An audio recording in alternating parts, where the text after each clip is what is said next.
Media. I'd just like to say it's been a really good stay so far in Nigeria. I think it's the same for both teams. It's do or die. Like my assistant coach says, it's a boxing match, the last round of the boxing match. And the winner goes through and the loser goes home. So it's that crucial. It can't be any other way. It's 2 games and the best result over the 2 games goes through to the Olympic Games. So it's a very, very big game. I think this started way before Banyana even came into existence, when Bafana was back in international football.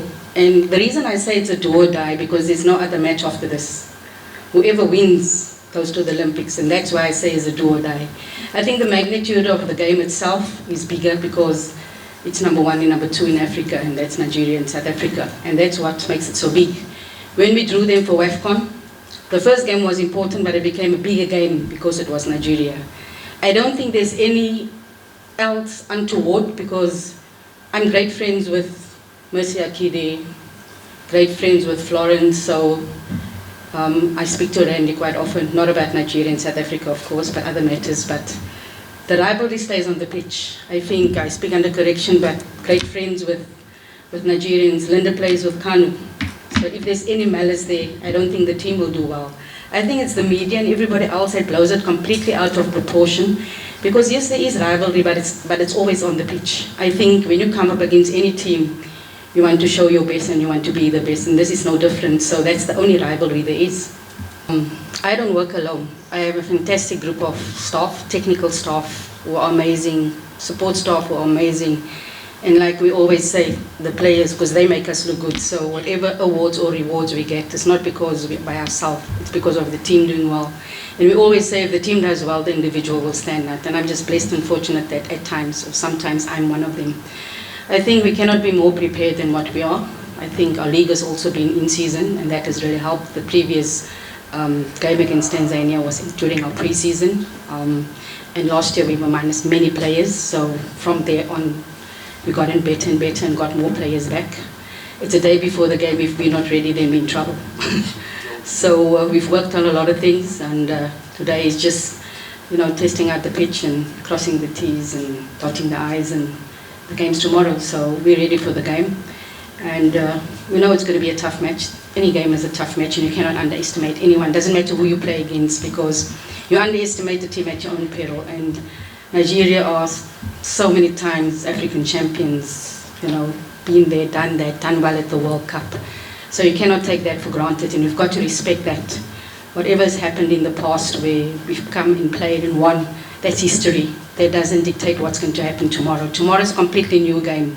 Tomorrow's a game is who wants it the most. You made a statement that they went in 2008 and would really love to go. Same with us. We didn't go 2020 and we would really love to go. So it's going to be a game where we have to be on top of our game. We're going to have to bring our A game. We have to score the chances that we create, because we're a team that creates chances. We just got to make sure that we don't concede. So it's going to be that type of game where I think it's going to be very, very tight, and the winner over 2 legs is going to have a tight result as well. But we obviously have come to any game you come to, you want to win. And I don't think we're any different. It doesn't matter who you play against, you want to win the game. I think the same with Nigeria. They have similar ambition of winning the game, and I think that's going to make for a very tough encounter.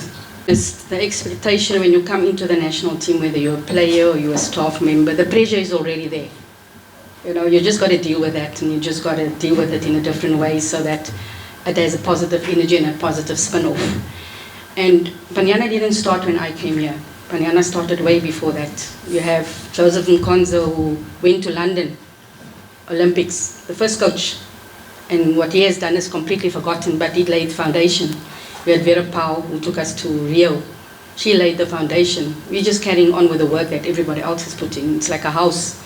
It doesn't start from just when someone steps in. There's a foundation that's being laid. And when I leave one day, someone else will take over and do better, because of the foundations that's been laid. So also the players that have come in, we've been consistent in the players that have come in, and they've grown and they've matured and gotten better.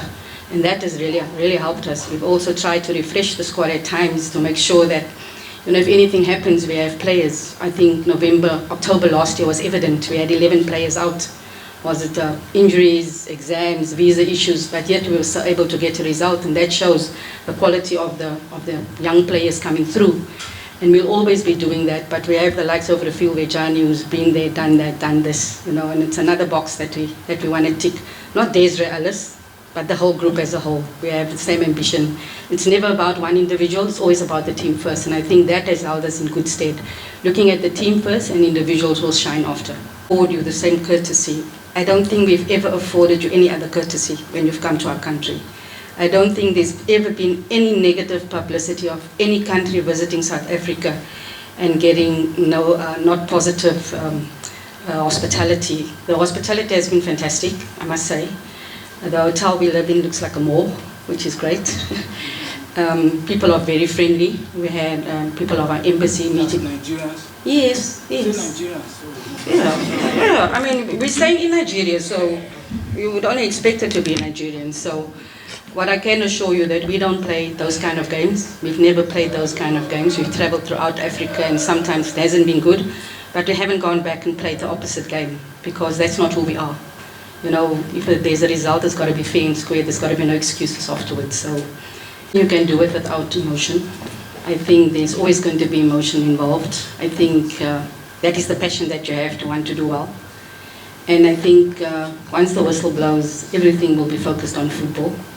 You talk about the rivalry is always big. You know, it's been there from day one, way back. And I don't think that will ever change. I think it started with the 1996 AFCON, when Bafana won and Nigeria were not there. But you can only play what's ahead of you, you know, so it started there. But our rivalry has been good. Our rivalry has been very competitive. And that's what it'll be tomorrow. You know, when we step onto that field, we will have a game plan, they will have a game plan, and the team that executes the game plan the best will get the result. And that's what it's all about. You know, there's no thing of we're going to do this or we're going to do that, and nothing is underhand. We're going out there to play football. And when we've been here before, or when we've played Nigeria before, that's all we've ever done was play football.